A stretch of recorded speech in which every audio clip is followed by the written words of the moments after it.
Votre émission Découverte sur LCI, 17h16. Et on reçoit deux invités, deux acteurs. Marianne Bassler, bonjour.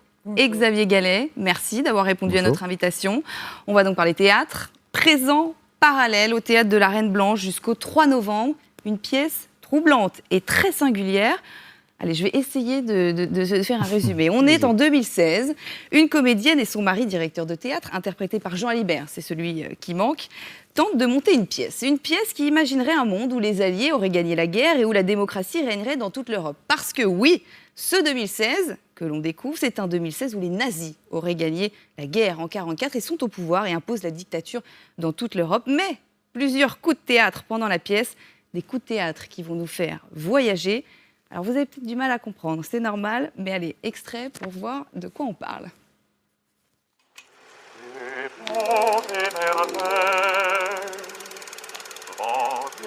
Tu situes l'action dans 73 ans, dans un monde où Hitler aurait gagné la guerre, très bien.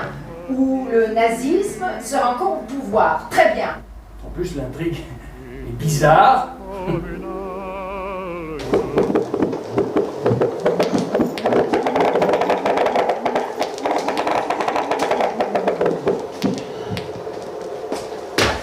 Finalement, peut-être que l'avenir ressemblera beaucoup à aujourd'hui.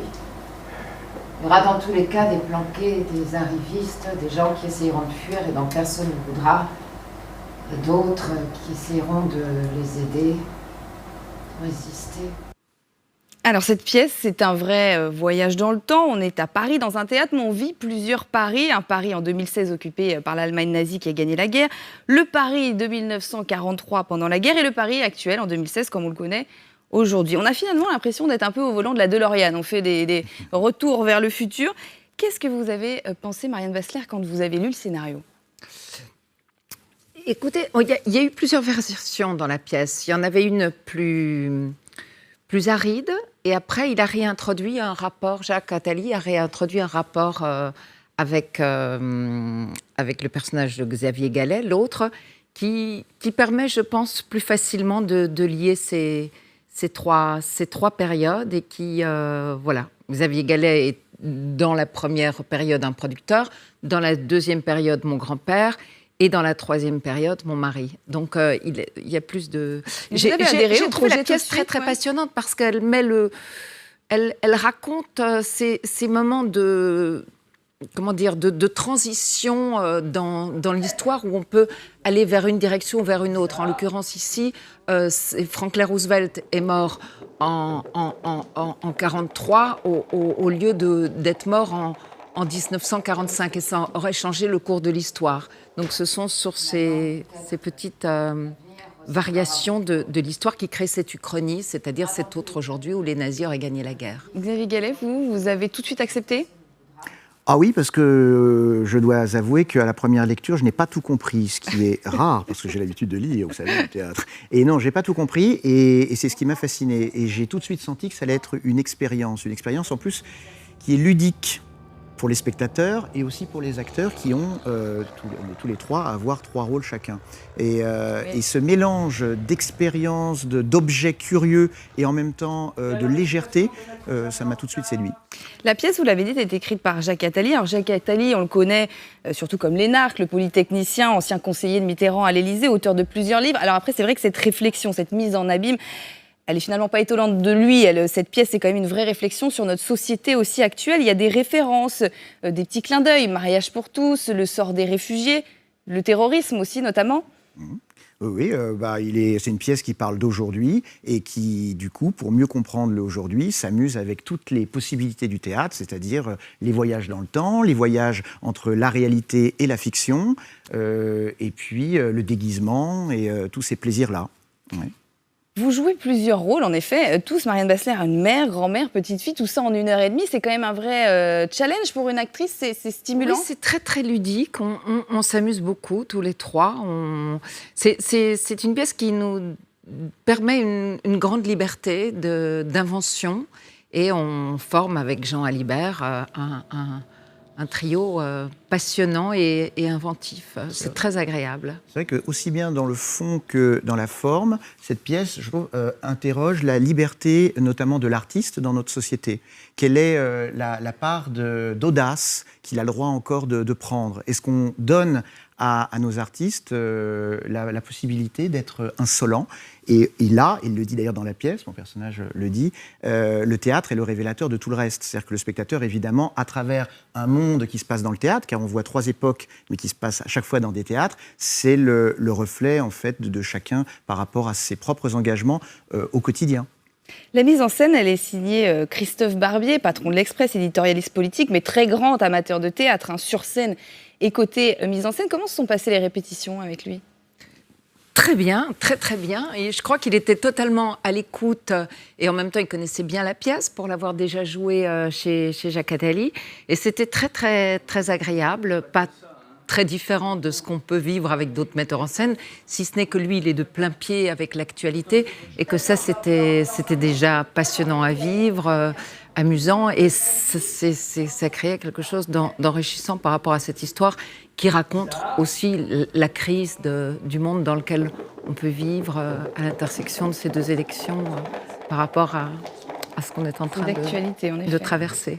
C'est un vrai labyrinthe quand même un peu cette pièce, il faut quand même être bien accroché. Alors moi j'ai été vraiment prise par la pièce, mais c'est un thème qui est quand même lourd, quelque peu philosophique. Est-ce que vous n'avez pas eu peur quand même que ça repousse un peu les gens quand même à venir du coup au théâtre? Alors même si ça reste, c'est ce qu'on se disait tout à l'heure, un divertissement, parce qu'on rit, parfois moi j'ai ri parfois, mais c'est vrai que on s'attend peut-être que les gens ont peur en fait du thème qui est lourd quand même.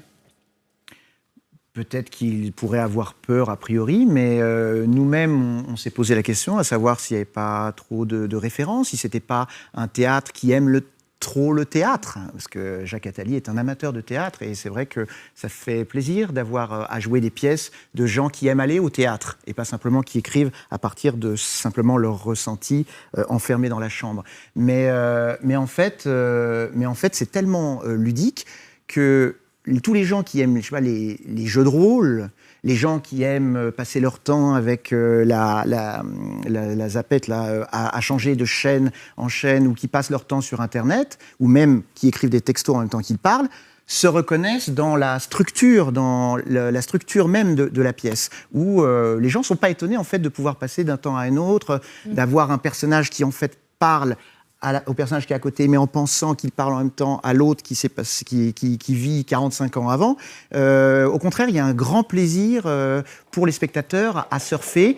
C'est sûr que c'est pour des aventuriers, des gens qui aiment venir au théâtre pour se déplacer, et non pas simplement pour voir ce qu'ils attendaient de voir. Alors il y a quand même une histoire d'amour, plusieurs même finalement, des histoires d'amour à 3 dans différentes époques. C'est l'ingrédient indispensable quand même, l'amour, dans une pièce de théâtre, disons. Au moins là, il fallait quand même ce petit côté sentimental. Oui, je pense que ça permet de créer un terreau à ce texte, ça permet de le faire vivre différemment, oui, certainement. Et puis, oui. C'est vraiment un théâtre de la pensée, un théâtre de pensée, un théâtre de sentiments et un théâtre physique, puisque les personnages passent physiquement d'une époque à une autre, en accélérant, en régressant, en revenant en arrière. C'est un théâtre généreux. Jacques Attali et Christophe Barbier, qui se sont tous les deux amusés avec nous, aiment le théâtre quand il est généreux et quand il est offert aux gens dans toutes ses possibilités. Puis c'est le ruban de Mobius, c'est-à-dire ces temps qui se retrouvent, parce que c'est le présent uchronique qui finalement finit par se retrouver dans le présent d'aujourd'hui, mais c'est aussi des acteurs qui jouent une pièce, et dans cette pièce, des acteurs jouent une pièce. Donc il y a en permanence la possibilité de jouer sur plusieurs niveaux. Cet acteur qui joue et ce personnage qui retrouve un personnage d'une autre histoire. Il faut suivre, hein, oui. Les spectateurs suivent, mais c'est bien, vous l'expliquez bien. Mais ce jeu sur le temps, cette réflexion scientifique, elle est pile dans la nouvelle programmation de ce nouveau théâtre, et qui, ça faisait partie aussi des raisons pour lesquelles, je pense, on a voulu soutenir ce projet, c'est que c'est un nouveau théâtre, au théâtre de la Reine Blanche, dirigé par Elisabeth Bouchot, qui est scientifique et qui a envie de faire une programmation qui fait s'interroger les questions d'art avec les questions scientifiques. C'est passionnant, et donc la pièce est pile... Elle est physicienne, et c'est vrai que la pièce... parle de physique quantique aussi. C'est un théâtre d'ailleurs très confidentiel, il est petit. Est-ce que vous avez du coup un rapport particulier avec le public? Est-ce que les gens viennent vous voir après? Qu'est-ce qu'ils vous disent quand ils ont vu la scène? Vous avez des retours? Oui, on a des retours. Il y a un petit café, il y a des salons, donc forcément on se retrouve dans ces différents lieux. Et les gens sont toujours intéressés, passionnés, quoi qu'il arrive. Ça interroge, il y en a qui rient, il y en a qui se posent des questions, oui. Et c'est vrai que le lieu offre cette possibilité de se retrouver, de parler. Ouais, très agréable. Il a été conçu pour qu'il y ait vraiment un lien ensuite avec les spectateurs. D'abord pendant la représentation, oui, il est très proche. Vous êtes très proche, vous passez en plus un moment à côté, vraiment. Bah oui, on passe tout le temps. En plus, c'est une pièce qui permet d'interroger la position du spectateur aussi. Il n'est pas seulement spectateur, il est aussi acteur. Et ensuite, tous les salons et tout ça font que le dialogue avec les spectateurs après est vraiment... c'est vrai que c'est un nouveau lieu, mais très, très intéressant. Il y a des conférences, l'autre jour sur les éoliennes. C'est vrai qu'il y a plein de... Il y a d'autres spectacles en même temps. Il y a un spectacle... Alors c'est terminé, mais rapidement, juste vite fait, une petite dernière question. Vous qui vivez donc presque tous les soirs dans plusieurs époques, laquelle vous préférez? Dans la pièce, l'époque que je préfère, ouais. C'est celle de l'Uchronie, je dirais.